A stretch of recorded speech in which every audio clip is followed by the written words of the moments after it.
कुछ बातें होती है जो तुम किसी को नहीं बताते, ना इसलिए कि वो सीक्रेट है, बल्कि इसलिए कि उन्हें बताने के लिए पहले ये ट्रस्ट बनाना पड़ता है कि सामने वाला समझेगा, जज नहीं करेगा।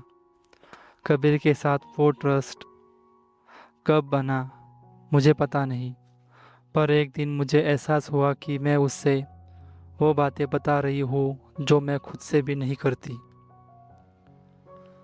बारिश अचानक आई थी। हम दोनों बाहर थे, लाइब्रेरी से निकलकर कैंटीन जाने वाले थे। ढूंढने का वक्त नहीं था। एक छोटी सी शेड के नीचे हम रुक गए। बहुत छोटी थी, दोनों के लिए बिल्कुल टाइट। वो मेरी तरफ मुड़ा। सॉरी। क्यों? मैंने पूछा। तुम्हें भीग जाना चाहिए था, ज़्यादा इंटरेस्टिंग होता। एक हल्की सी स्माइल। मैं हंस पड़ी। पहली बार कबीर की जोक पर इतना खुल गई। और वो भी हंस पड़ा, पूरी तरह से, बिना किसी फिल्टर के। वो हंसी जो मैं पहले कभी नहीं देखी थी। बारिश गिरती रही, हम रुके रहे। कोई जल्दी नहीं थी। पता नहीं कब शुरू हुआ, पर हम बातें करने लगे, असली बातें।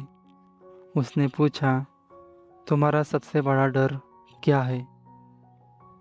मैंने सोचा, सच में सोचा, यह कि मैं अपनी पूरी ज़िंदगी किसी के लिए जीऊँ और एक दिन उठूँ और पाऊँ कि वो इंसान मेरा था ही नहीं, कि मैं सिर्फ एक चैप्टर थी उसके ज़िंदगी की। वो चुप रहा। एक लंबी खामोशी। फिर उसने कहा, यह डर वैलिड है मीरा, सिर्फ इतना। पर उस वैलिड में इतना कुछ था, कोई फिक्स करने की कोशिश नहीं, कोई नहीं ऐसा नहीं होगा वाला झूठा दिलासा नहीं। बस देखा, सुना और माना। आंखें भर आई मेरी। मैं ऊपर देखा ताकि वो दिख ना जाए। तुम्हारा सबसे बड़ा डर क्या है? मैंने पूछा। वो रुका बहुत देर तक। ये कि मैं सब कुछ हासिल कर लूं और फिर पीछे मुड़ के देखूं तो कोई ना हो, सब छूट गए हो रास्ते में।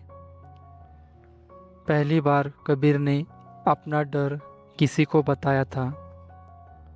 मैं जानती थी ये, क्योंकि पहली बार उसकी आवाज़ में एक कंपन था। बारिश रुक गई।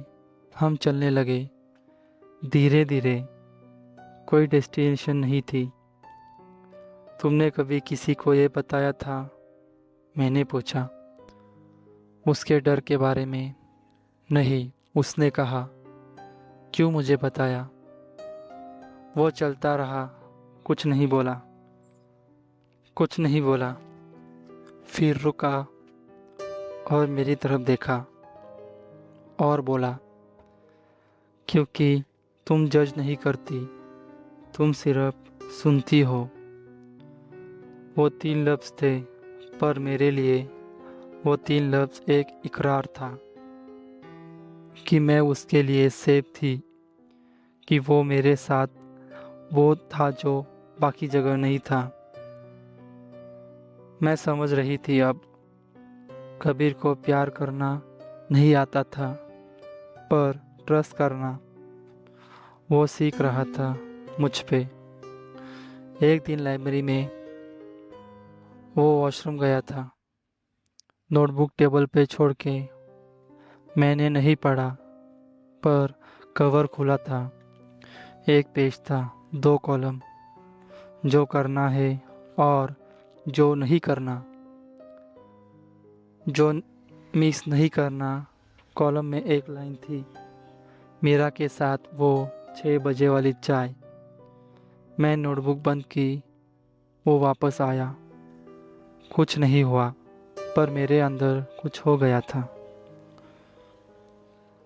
सुन सी हो गई थी मैं, जग रही थी, सोच रही थी ये क्या है, ये सिर्फ फ्रेंडशिप है या कुछ और है।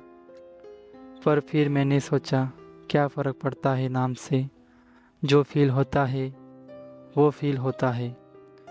कबीर के साथ मैं वो होती हूँ जो मैं सच में हूँ, ना कोई परफॉर्मेंस ना कोई मास्क। और ये बहुत रेयर होता है। तो उस रात में एक छोटा सा फैसला किया, जो मैं फील करती हूँ उस दूर नहीं दिखाऊंगी। जहाँ जाना है जाने दूंगी। ये मेरी हाँ थी, सिर्फ अपने आप को दी गई, कबीर को नहीं।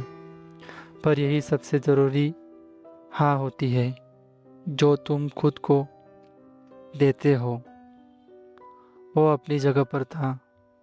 मैंने चाय ऑर्डर की, कटी, थोड़ा कम चीनी। उसने देखा और मुस्कुराया। मैं भी। कुछ नहीं बदला था बाहर से, पर अंदर सब कुछ सेटल हो गया था। जैसे वो हल्की सी बेचैन हवा जो हमेशा चलती रही थी है, वो रुक गई थी। मैं ठीक थी, मैं पूरी थी।